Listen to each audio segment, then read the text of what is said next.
पे एक फटी हुई पगड़ी पहने घूमता है साथियों। क्यों ऐसे दिन देखने को पड़े हैं, क्यों ऐसे हालतें खराब हुई है, ये जानने की जरूरत है साथियों। लेकिन ये हमें कहाँ जानने को मिलेगा, कहाँ सीखने के लिए मिलेगा? तो सबसे पहले हमें ऐसे कार्यक्रम, ऐसे आयोजनों से हमें जानने को मिलेगा, सीखने को मिलेगा। साथियों, आज आदिवासियों के साथ में बहुत बड़ी विडंबना फंसी है।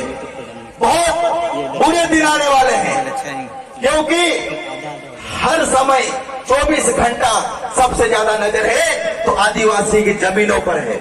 मैं अभी यहाँ पर आए थे, कुछ साथियों से बात कर रहे थे। साथियों, यहाँ पर सब जमीन डूब वाला क्षेत्र है, लेकिन उनके साथ में कितना बड़ा अन्याय हुआ है ये आज हमें इस सब क्षेत्र में हम घूमते हुए देखने को मिला। साथियों, उनके पास सही ढंग से नहीं तो यहाँ स्कूल मिलेगी, नहीं तो यहाँ सही ढंग से हॉस्पिटल मिलेगी, नहीं तो यहाँ सही ढंग से कॉलेज मिलेगा। ये आज स्थिति है साथियों। जिस जमीन पर ये सरकारें करती है, हमारी जमीन, जल जंगल जमीन हम बोलते हैं। शानदार कार्यक्रम को आयोजन करने वाले टीम के लिए मैं चाहूंगा उनके आभार में आप एक बार जोरदार तालियां बजा दीजिए, क्योंकि साथियों आज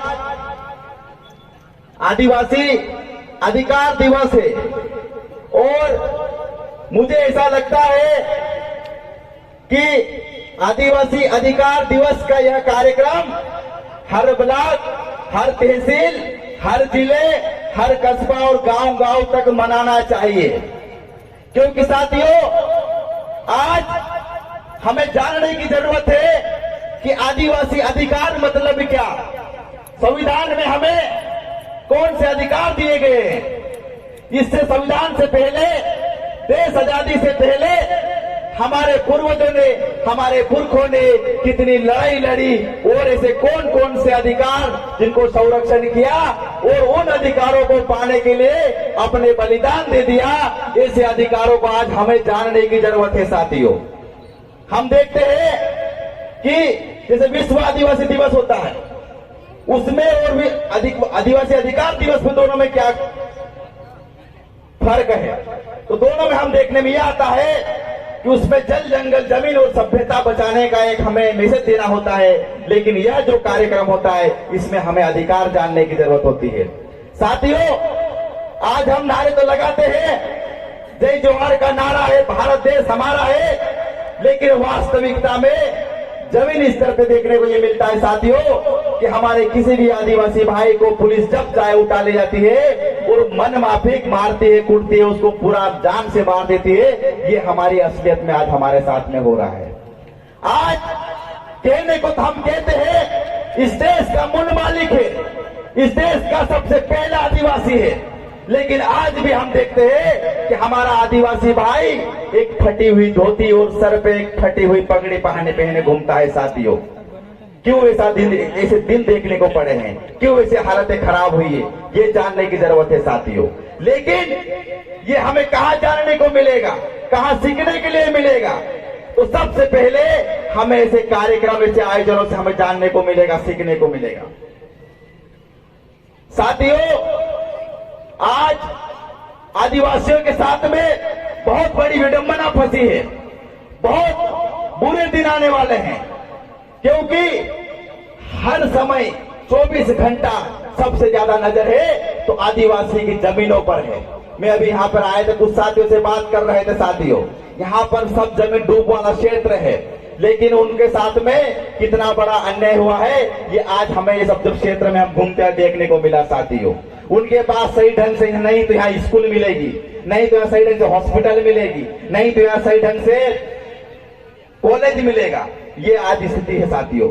जिस जमीन पर ये सरकारें करती है, हमारी जमीन, जल जंगल जमीन हम बोलते हैं, जल जंगल जमीन हमारी सबसे बड़ी माँ है, जिसके हमारे पूर्वजों ने इसको लड़कर संरक्षित किया, उसी जमीन पर ये उद्योग पद्योग देने का काम किया जा रहा है। अभी सुनने में ऐसा आ रहा है साथियों, एक कानून को पारित किया जा रहा है वन संपदा अधिनियम कानून जो है उसको पारित कर उसमें संशोधन करके और उसमें हमारी जमीनें जो है अन्य अन्य लोग भी खरीद सकते हैं, कंपनी कॉर्पोरेट को देने की बात की जा रही है, जंगलों को जो है हमारे कॉर्पोरेट को देने की बात की जा रही है। तो साथियों, आपको इस ओर भी सबसे ज्यादा ज्ञान होना चाहिए कि हमें उसके लिए लड़ने के लिए सबसे आगे आपको आना पड़ेगा। साथियों, आपके पास से जंगल छीन जाएंगे, आपके पास जमीन छीन जाएगी तो आप उस प्रकार रह जाओगे जिस प्रकार एक मछली से पानी छीन जाता है तो मछली तड़प तड़प कर मर जाती है। आपके पास भी जंगल जमीन छीन कर अगर कॉर्पोरेट आ गया तो आप भी तड़प तड़प मर जाओगे। साथियों, ये बहुत बड़ी विपरीत परिस्थिति है और इसी ताकतों से लड़ने के लिए आपको एकजुट होना पड़ेगा। साथियों, अगर कभी हम एकजुट नहीं हुए,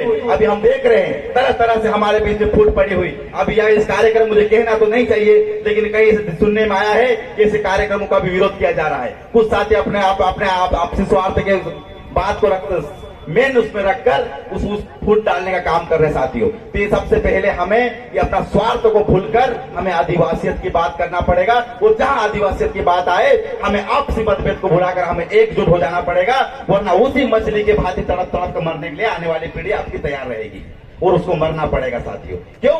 ये बहुत विपरीत परिस्थिति आने वाली है और इसी के साथ अपनी वाणी को यहीं पर विराम दूंगा।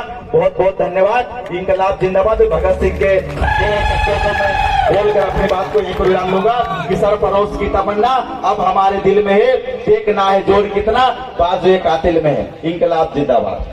धन्यवाद दादा आपका। दादा ने बहुत अच्छी बात बताई है और इनके विचारों को सुनने समझने और अपने